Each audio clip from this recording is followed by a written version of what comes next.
दिल्ली विधानसभा चुनाव में लोक जनशक्ति पार्टी रामविलास की एंट्री। देवली विधानसभा सीट से एलजेपीआर ने दीपक तंवर को बनाया उम्मीदवार। चिराग पासवान ने किया ऐलान। दिल्ली विधानसभा चुनाव में लोक जनशक्ति पार्टी रामविलास एनडीए गठबंधन के तहत हम लोग चुनाव लड़ने जा रहे हैं। लोक जनशक्ति पार्टी रामविलास को दी गई है और उम्मीद ही नहीं पूरा विश्वास है कि गठबंधन के तहत देवली सीट से जो ये चुनाव लड़ने जा रहे हैं इनकी जीत तो सुनिश्चित है ही, बल्कि मैं मानता हूं कि एक बड़े मार्जिन से ये वहां से जीतेंगे। प्रधानमंत्री आदरणीय नरेंद्र मोदी जी की सोच वाली सरकार इस बार दिल्ली में बनेगी। दिल्ली विधानसभा चुनाव को लेकर केंद्रीय मंत्री और लोक जनशक्ति पार्टी रामविलास के अध्यक्ष चिराग पासवान ने बड़ा दावा किया है। चिराग पासवान ने बताया कि भाजपा ने कल घोषणा की है कि दिल्ली विधानसभा चुनाव में देवली की सीट लोक जनशक्ति पार्टी रामविलास को दी गई है। हमारी पार्टी ने देवली की सीट से ऐसे प्रत्याशी को चुनाव लड़ाने का फैसला किया है जिन्होंने लंबे समय तक बिना किसी स्वार्थ के अपने क्षेत्र के लोगों के बीच काम किया है। दीपक तंवर दशकों से मेरे और मेरे परिवार के विचारों के साथ जुड़े रहे हैं। मुझे उम्मीद है कि ये बड़े अंतर से जीतेंगे।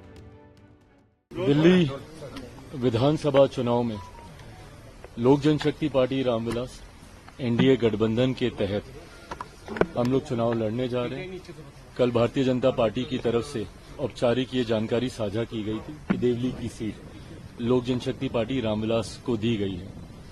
मुझे खुशी है इस बात की कि देवली की सीट पर लोक जनशक्ति पार्टी ने एक ऐसे प्रत्याशी को लड़ाने का फैसला किया है जिन्होंने निरंतरता में समाज अपने क्षेत्र के लोगों के बीच बिना किसी लालच के, बिना किसी चाहत के निरंतरता में लंबे समय से इन्होंने कार्य करने का काम किया। दीपक तंवर जी आज से नहीं दशकों से मेरे परिवार, मेरे नेता आदरणीय रामविलास पासवान जी के विचारों, सिद्धांतों के साथ ये जुड़े रहे हैं और ये इच्छा न सिर्फ मेरी बल्कि मेरे नेता आदरणीय रामविलास पासवान जी की भी थी कि इनमें वो काबिलियत है, एक जनप्रतिनिधि के रूप में समाज की, क्षेत्र के लोगों की सेवा करने की भावना है इनमें और इनको जरूर मौका मिलना चाहिए। मुझे खुशी है कि आज लंबे समय के बाद इनको वो मौका मिला और उम्मीद ही नहीं पूरा विश्वास है कि गठबंधन के तहत देवली सीट से जो ये चुनाव लड़ने जा रहे हैं इनकी जीत तो सुनिश्चित है ही, बल्कि मैं मानता हूं कि एक बड़े मार्जिन से ये वहां से जीतेंगे। गठबंधन में तमाम साथियों का स्नेह, प्यार, आशीर्वाद इनको प्राप्त है और लोक जनशक्ति पार्टी रामविलास का हर नेता, हर कार्यकर्ता पूरी मेहनत के साथ न सिर्फ इस बात को सुनिश्चित करेगा कि दीपक जी की जीत वहां से हो, बल्कि एनडीए की हर एक प्रत्याशी की जीत। मैं ये मानता हूं कि जिस तरीके से मौजूदा सरकार के खिलाफ लोगों में आक्रोश है, पूर्व मुख्यमंत्री केजरीवाल जी की नीतियों से, उनके झूठे वादों से जिस तरीके से दिल्ली की जनता लगभग पिछले एक दशक से परेशान है, इस बार दिल्ली की जनता ने मन बना लिया है बदलाव का। प्रधानमंत्री आदरणीय नरेंद्र मोदी जी की सोच वाली सरकार इस बार दिल्ली में बनेगी और मैं मानता हूं कि भारतीय जनता पार्टी के नेतृत्व में एक मजबूत एनडीए की सरकार 8 तारीख को परिणामों के बाद बनने जा रही है। एक तरफ इंडिया गठबंधन बिखर रहा है, दूसरी तरफ एक गठबंधन मजबूत हो रहा है। इंडिया गठबंधन के बिखरने को कैसे देखते हैं आप? भाई, इंडिया अलायंस तो अब रहा ही नहीं ना। उन्हीं के ही नेताओं ने औपचारिक घोषणा कर दी, कई घटक दलों ने भी यहां तक बोल दिया कि भाई लोकसभा तक ही ये अलायंस था और दिल्ली मुझे लगता है एक गठबंधन कैसे पूरी तरीके से बिखर सकता है उसका जीता जागता उदाहरण है। जहां आम आदमी पार्टी, कांग्रेस, ये सारे प्रमुख दल इंडिया अलायंस को मजबूती देने के लिए एक साथ आए थे, आज एक दूसरे के सामने लड़ रहे हैं और उसमें बाकी के जो बचे हुए घटक दल हैं, कोई इसका साथ दे रहा है, कोई उसका साथ दे रहा है। तो ये एकता तो इंडिया अलायंस में कभी थी ही नहीं, क्योंकि महत्वाकांक्षी नेताओं का, महत्वाकांक्षी दलों का ये गठबंधन था। ऐसे में एनडीए का स्वरूप निरंतरता में और मजबूत होता जा रहा है। झारखंड में भी आपने देखा, हम लोगों ने मिलकर वहां पे चुनाव लड़ने का काम किया।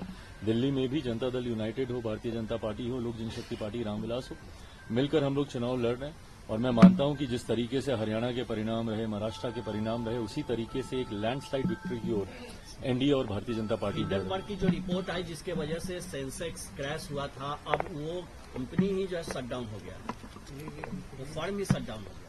अब उसके ऊपर अब क्या ही कोई टिप्पणी करेगी अब वो कंपनी क्यों शट डाउन हुई। बट हाँ, वो कंपनी एक ऐसी कंपनी थी जो रह रहकर इस तरीके की जानकारियां साझा करती थी जिसकी वजह से शेयर मार्केट काफी ऊपर नीचे जाता था। अब क्या कारण है कि कंपनी बंद हुई वो कंपनी के लोग ही बता सकते हैं। चिराग, इमरजेंसी मूवी का पंजाब में बड़ा विरोध हो रहा है। रिलीज का एसजीपीसी समेत तमाम धार्मिक संगठन इसका विरोध कर रहे हैं। पहले भी ये मूवी इसको लेकर आप कैसे देखते हैं इस मामले को? देखिए, मैं मानता हूं कि जब कोई एक कलाकार और पूरी टीम मिलकर अगर एक फिल्म को तैयार करती है, मैं मानता हूं कि पहले उसको देखना चाहिए।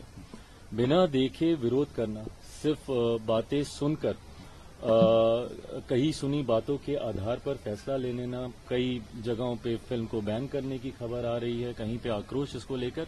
आप देखें, अगर उसके बाद अगर आपको लगता है कि इसमें कुछ सही नहीं है, फिल्म मैंने भी नहीं देखी, पर हाँ, मैं ये मानता हूं कि जब कोई फिल्मकार फिल्म बनाता है तो उसको एक बार देखना जरूर चाहिए और उसके बाद अगर आपका कोई ऐतराज है तो जरूर आप अपना आक्रोश और एक सवाल सर बिहार से कि तेजस्वी यादव प्रगति यात्रा को दुर्गति यात्रा बता रहे हैं, कह रहे हैं कि रिटायर्ड सीएम है, रिटायर्ड अधिकारियों द्वारा चला रहे हैं। ये लंबे समय से कर रहे हैं। उनको डर इस बात का है कि जिस तरीके से एक विनिंग कॉम्बिनेशन के साथ बिहार में इंडिया आगे बढ़ रहा है, इस बात की घबराहट मेरे छोटे भाई के मन में है और ये स्वाभाविक भी है।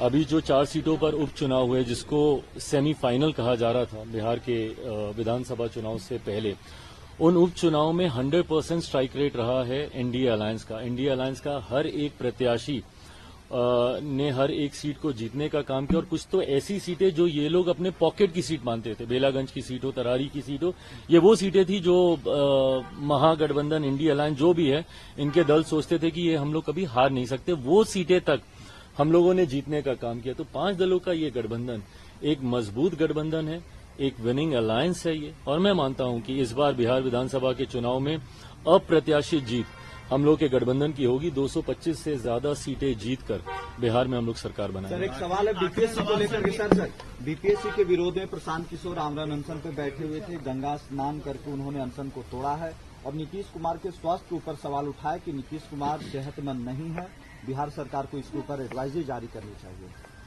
देखिए, हर किसी के अपनी अपनी बातें रखने का तरीका होता है। बिना प्रशांत जी ने क्या किया और क्यों किया और क्या कह रहे हैं और क्यों कह रहे हैं, बिना उस पर टिप्पणी किए हुए जिस मुद्दे को लेकर वो अनशन पर थे, उस मुद्दे से जरूर मैं भी सहमति रखता हूं।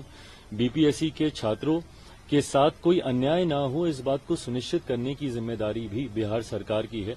जिस तरीके से बीपीएससी के द्वारा री एग्जामिनेशन कराया गया और वो भी कुछ छात्रों का ही, ये गलत है। 2-2 एग्जामिनेशन में कहीं ना कहीं किसी को अनड्यू एडवांटेज मिलता है और ये गलत परंपरा की शुरुआत होगी अगर इस तरीके से सिर्फ एक बैच को अलग से री एग्जामिनेशन करा दिया जाए और बाकियों को पुराने एग्जाम के आधार पर ही उनकी मार्किंग की जाए। ये गलत है। ऐसे में गठबंधन के भीतर भी मैंने मुख्यमंत्री जी के समक्ष कई बार इस विषय को रखा है। मैं ये मानता हूं कि किसी छात्र के साथ कोई अन्याय ना हो, इसके लिए हम लोग की सरकार जरूर प्रयास करेगी। आप मानते हैं कि धांधली हुई परीक्षा में? सर जरूर हुई है धांधली। अगर नहीं हुई होती तो री एग्जामिनेशन क्यों होता? और जिस सेंटर का री एग्जामिनेशन हुआ है उसको फर्दर बाइफर्केट करके 22 अलग अलग सेंटर्स में किया गया। इन अ वे अगर देखा जाए तो इसका मतलब 22 सेंटर्स में कहीं ना कहीं धांधली हुई है। मेरे खुद के परिवार के बच्चों ने इसमें एग्जाम दिया है, वो बताते हैं कि क्वेश्चन पेपर लेट मिला। कई जगह तो जितने छात्र थे उतनी क्वेश्चन पेपर भी नहीं थे, उतनी शीट्स भी वहां पे अवेलेबल नहीं थी, उसको बाद में प्रिंट करके मंगवाया गया। ये बात क्लियरली गाइडलाइंस में मेंशन है कि अगर कोई पेपर लीक होता है सोशल मीडिया, डिजिटल प्लेटफॉर्म पे अगर पहले आ जाता है जब तक एग्जामिनेशन चल रहा है, तो उसको रद्द किया जाना चाहिए। और जो कि हुआ है, जब तक एग्जाम चल रहा था उससे पहले ही एक्स अकाउंट के ऊपर अलग अलग व्हाट्सएप ग्रुप पे पेपर लीक हुए हैं। ऐसे में मुझे लगता है बीपीएससी को इसकी जिम्मेदारी लेनी चाहिए। सबसे पहले एक उच्च स्तरीय जांच इसकी करवाई जानी चाहिए और जांच के बाद जो भी दोषी हैं उस पर कार्रवाई करते हुए पुनः जितने भी बच्चे हैं उन सबको दोबारा एग्जाम करवाना चाहिए।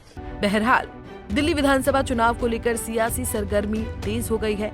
इसी बीच लोक जनशक्ति पार्टी ने देवरी विधानसभा सीट से दीपक तंवर को अपना उम्मीदवार बनाया है, जिसे लेकर चिराग पासवान ने अपने सोशल मीडिया प्लेटफॉर्म एक्स पर एक पोस्ट करते हुए लिखा, दीपक तंवर जी को दिल्ली विधानसभा चुनाव 2025 में देवरी विधानसभा क्षेत्र के एनडीए समर्थित लोक जनशक्ति पार्टी रामविलास का प्रत्याशी नियुक्त किया गया है। मुझे पूर्ण विश्वास है कि दीपक तंवर जी को देवरी की जनता अपना स्नेह और समर्थन देगी। Bureau report, Punjab Kesari TV.